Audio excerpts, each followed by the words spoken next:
Welcome back.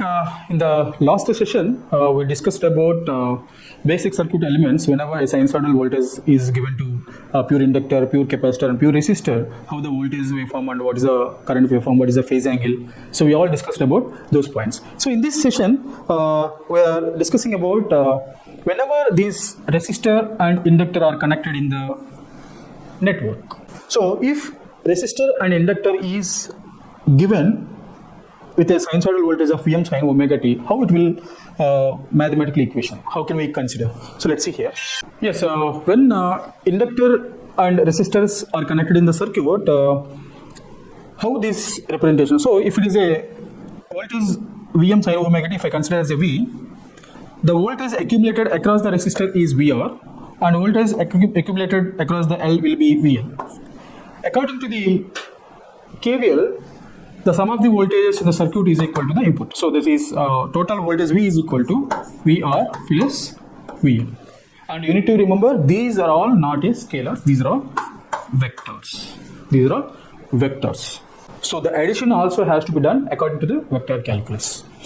Here they have given, why? Because voltage across the resistor is in phase, that is making an angle 0 with VR, and inductive voltage making an angle of 90 degrees with the phase difference of 90.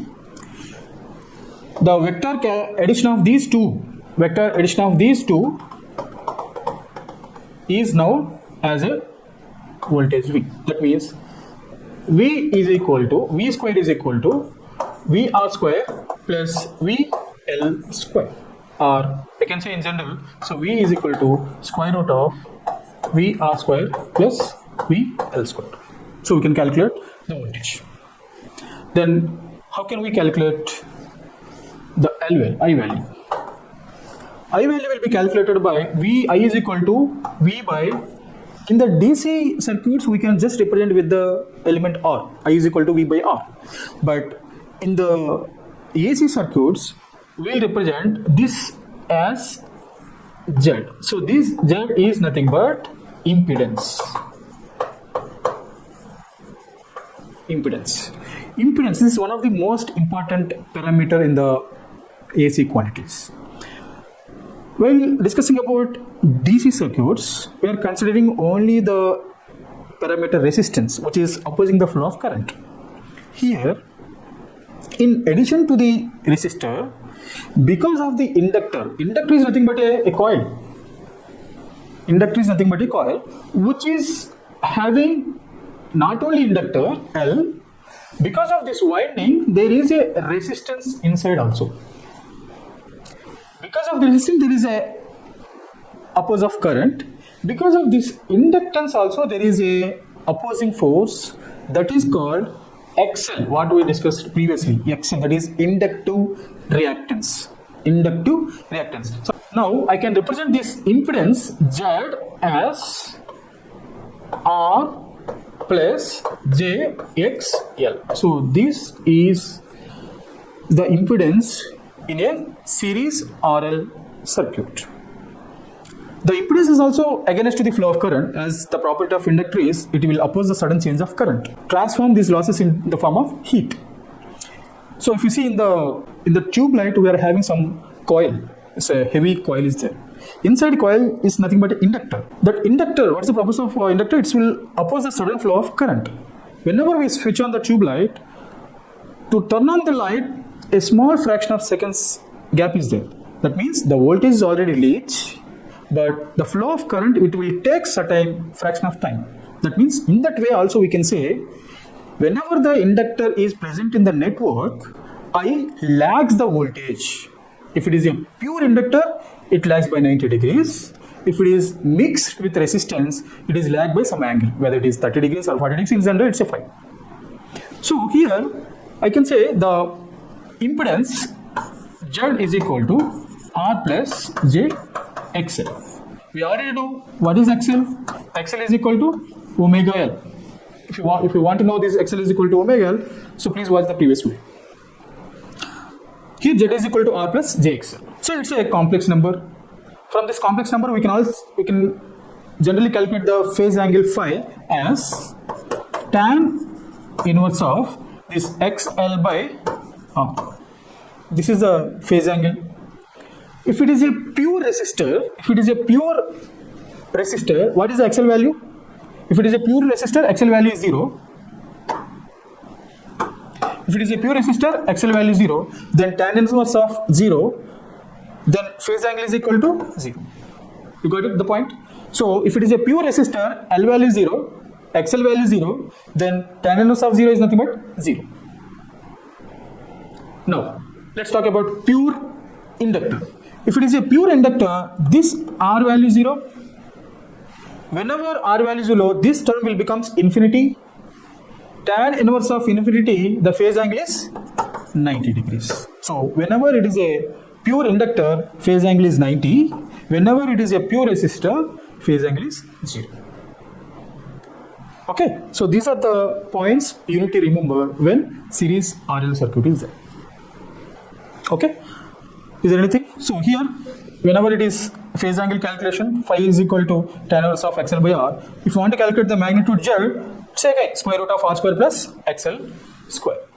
And XL is equal to omega L, and omega is nothing but 2 pi FL. So these are some important mathematical equations, very much important while solving numerical questions, right?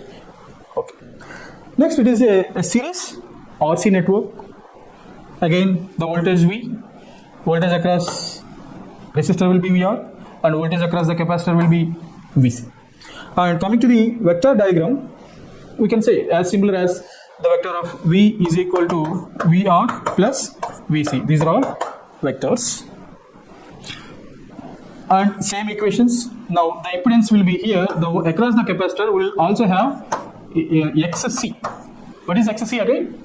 It is capacitive reactance. What is the formula for XC? It is 1 by omega C. If you don't know what is 1 by omega C, how it is XC, then watch the previous video. XC. Now the impedance Z is equal to, for the capacitance, which is having a phase difference different 90 degrees of positive phase difference. Now we can write for capacitance R minus JXC.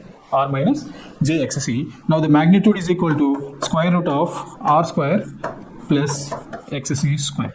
Now phase angle phi is equal to tan inverse of minus XC by R. Now we can substitute. If it is a pure resistor, XC is 0, again phi value is 0. If it is a pure capacitor, R0, it is 0. Again minus of tan inverse of minus 0, it is again 90 degrees. So you can draw the previous video conclusions also from here. Okay, so these are all XC is equal to 1 by omega C, tan inverse of minus XC by R. So there is another important things we need to discuss is the power. The power is calculated in the AC quantities with two types. One is active power and another one is reactive power. Whenever the network have only the resistance, the total power is utilized for the purpose of active power. Whenever the inductor and capacitance are presented in the network, some of the power will be passive. That will be stored in the form of inductor, stored in the form of magnetic field in the inductor, and the potential form in the capacitors.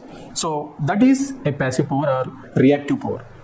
So let's see about a concept called power. Power in AC circuits. So here there are two types of powers: reactive power and real power and reactive power. It will be represented as P, active power, real power, or active power. Reactive power is represented with Q, and this total power, the addition of these two, will be represented as S. Now S is equal to P plus Q, JQ. These are all again vectors. And units for this active power will be watts, and units for this reactive power will be voltage ampere reactives, and units for the total power is volt amperes. So these are the three things, and we can also derive the power triangle here. So from this I can write, if it is a active power P and reactive power makes some angle here 90 degrees. It is Q. The addition of these two, then it is a S. So P, Q. Okay, so it is making a phase difference of phi. So this is not known as a power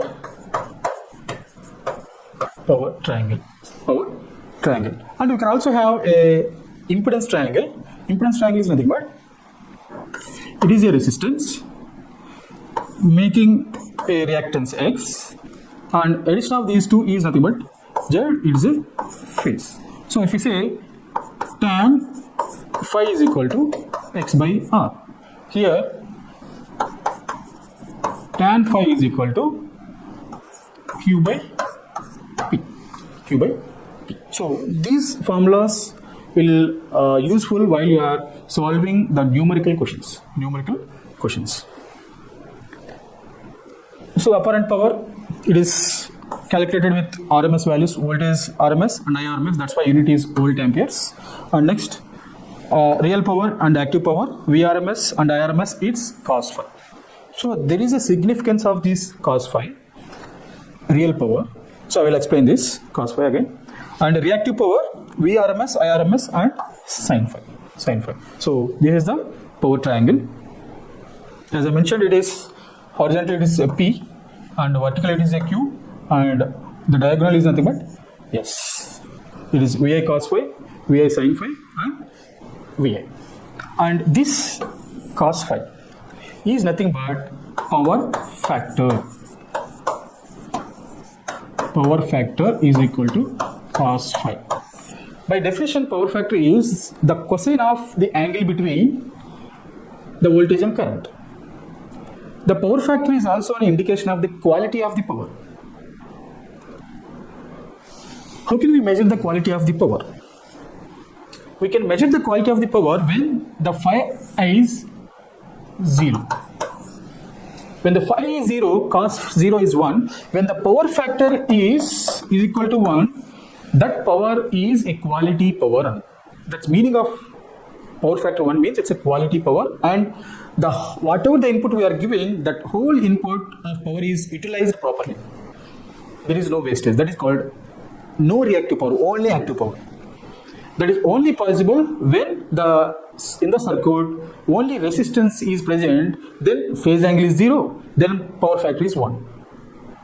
But in practical, that is not possible. In the long transmission lines, we should include inductance and capacitance. Suppose if the phase difference, suppose if it is a pure inductor, what is the phase difference?